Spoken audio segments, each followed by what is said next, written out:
Hello friends, आज हम भारतीय स्वतंत्रता आंदोलन के नारे एवं वचन पढ़ेंगे। हम लोगों ने इसका पार्ट 1 पहले ही पढ़ा है, जिसमें कि गांधी जी, भगत सिंह, विवेकानंद, दयानंद, इन सभी इम्पोर्टेंट लोगों के नारों एवं वचनों को हम लोगों ने उसमें ऐड किया हुआ है। अब ये हमारा सेकेंड पार्ट है, तो चलिए देखना स्टार्ट करते हैं। सारे जहाँ से अच्छा हिंदुस्तान हमारा, ये किसने कहा है? मोहम्मद इकबाल जी ने कहा है। अब इसको याद कैसे करेंगे? देखिए, जब हम कह रहे हैं सारे जहाँ से अच्छा हिंदुस्तान हमारा, तो देखिए पूरी दुनिया में सिर्फ एक ही हमारा हिंदुस्तान है। कितना हिंदुस्तान है? एक। तो यहाँ पर लिखा है ना इकबाल, इक है ना, तो इससे याद आ जाएगा कि पूरी दुनिया में सिर्फ एक ही हिंदुस्तान है। तो इसको किसने कहा है? मोहम्मद इकबाल जी ने। नेक्स्ट है विजयी विश्व तिरंगा प्यारा, इसको किसने कहा है? श्यामलाल गुप्ता पार्षद जी ने। तो देखिए, विजयी विश्व तिरंगा प्यारा यानी पूरी दुनिया में जो हमारा झंडा है वो पूरी दुनिया में क्या है? प्यारा है।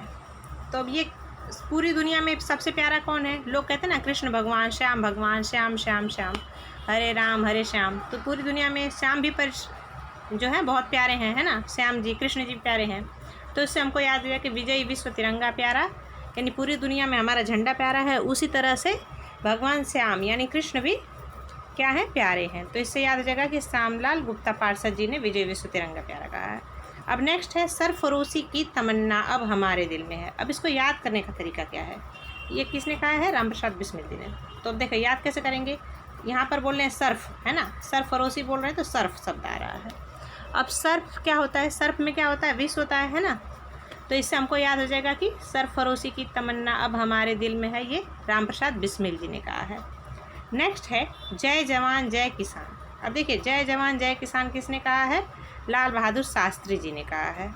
और लाल बहादुर शास्त्री जी ने ये कब कहा है? तो 1965 में पाकिस्तान युद्ध के समय। अब देखिए 1965 में भारत और पाकिस्तान का युद्ध हुआ था। उस समय पे जो लाल बहादुर शास्त्री थे उन्होंने क्या कहा था? जय जवान जय किसान। अब देखिए, जो व्यक्ति जवान यानी सेना, युद्ध के समय की बात है 1965 की, तो सेना के जो जवान थे उनकी और देश की को भोजन देने वाले किसानों की जय कौन बोलेगा? जो व्यक्ति बहादुर होगा, वीर होगा। तो ये किसने कहा है? लाल बहादुर शास्त्री ने, जय जवान जय किसान। नेक्स्ट है जय जवान जय किसान जय विज्ञान। अब एक व्यक्ति आए, कौन? अटल बिहारी वाजपेयी। वो कहते हैं कि जवान और किसान की तो जय होनी ही चाहिए, साथ में विज्ञान की भी जय होनी चाहिए, और इस बात पे मैं हमेशा अटल रहूँगा। अटल बिहारी वाजपेयी बोलते हैं कि जय जवान जय किसान और जय विज्ञान बोलना चाहिए, क्योंकि विज्ञान भी आजकल तरक्की कर रहा है, उसकी भी ज़रूरत है, इसलिए मैं हमेशा इस बात पर अटल रहूँगा। इसलिए ये किसने कहा है? अटल बिहारी वाजपेयी जी ने। नेक्स्ट है कर मत दो। अब देखिए, कर मत देना, कर मतलब टैक्स, है ना, तो टैक्स न देने की बात कौन कहेगा? जो सरदार होगा, है ना, बॉस होगा, है ना। तो सरदार वल्लभ भाई पटेल कहते हैं कि कर मत दो। और ये कब कहा था? बारडोली सत्याग्रह के टाइम पे कहा था। अब मारो फिरंगी को। फिरंगी को मारने की बात कौन करता है? मंगल पांडे करते हैं। जब उनके जो एक ब्रिटिश अफसर रहता है उस पर उन्होंने 1957 में जब गोली चलाई थी, क्योंकि वो चर्बी वाले जो कारतूस थे, इसमें कहा जाता था कि गाय और सूअर की चर्बी होती है, तो वो चर्बी वाले कारतूसों को जो पांडे जी थे उन्होंने अपने मुंह से, मतलब अपने दांतों से उसको खोलने से मना कर दिया था, और इसी के विरोध में उन्होंने कहा था कि मारो फिरंगी को, यानी अंग्रेज़ों को मारो। नेक्स्ट है वह समय आ गया है जब हमारे सम्मान के चिन्ह के साथ ही मौजूद अपमान के कारण के लिए हमें शर्मनाक हो जाते हैं। यानी कि जब भी वो समय आ गया है, ये कौन कहेगा? दादा भाई नौरोजी कहेंगे, जो कि सबसे बड़े आदमी हैं ना, दादा हैं, तो दादा ही कहेंगे ना कि भाई हमारे सम्मान की बात है ना। वह समय आ गया है जब हमारे सम्मान के चिन्ह के साथ मौजूद अपमान के कारण हमारे लिए शर्मनाक हो गए। अब शर्म की बात कौन बोलेगा? जो बड़ा आदमी होगा, है ना, तो दादा भाई नौरोजी बोलते हैं। नेक्स्ट है आओ पुरुषों की तरह बोलें और घोषणा कर दें कि हम पूरे राजभक्त हैं। अब ये घोषणा करने के लिए, पुरुषों की तरह बोलने के लिए कौन बोलेगा? जो एक पुरुष होगा, बड़ा पुरुष होगा, दादा भाई नौरोजी बोलते हैं। नेक्स्ट है स्वराज्य मेरा जन्मसिद्ध अधिकार है। ये कौन कहता है? बाल गंगाधर तिलक। अब देखिए, स्वराज्य खुद का जो है राज्य मेरा जन्मसिद्ध अधिकार है, यानी हम सभी का जन्मसिद्ध अधिकार है। तो हम क्या करते हैं? अपनी धरती की जो तिलक है, यानी मिट्टी का तिलक लगाते हैं, है ना। तो ये क्या है, ऐसा किसने कहा था, बाल गंगाधर तिलक, इससे हमको याद आ जाएगा। और कब कहा था, होम रूल आंदोलन के समय। नेक्स्ट है जय जगत। अब जय जगत किसने कहा था, विनोबा भावे जी ने कहा था। नेक्स्ट है संपूर्ण क्रांति। अब देखिए संपूर्ण क्रांति की बात कब की जाएगी, जब क्रांति होगी, जब संपूर्ण क्रांति होगी तो क्या होगा, प्रकाश होगा, चारों तरफ प्रकाश होगा कि नहीं होगा।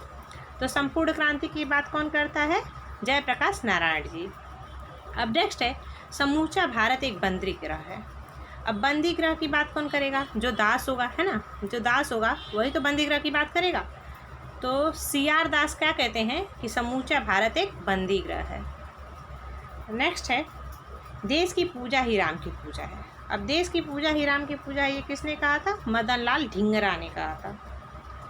नेक्स्ट है राष्ट्रीयता एक धर्म है जो भगवान के यहाँ से आती है, और इसका ये किसने कहा था, अरविंद घोष ने कहा था, है ना। ये घोष करते हैं कि जो है, अरविंद घोष कहते हैं कि राष्ट्रीयता एक धर्म है जो भगवान के यहाँ से आती है, इसको कोई बनाता नहीं है।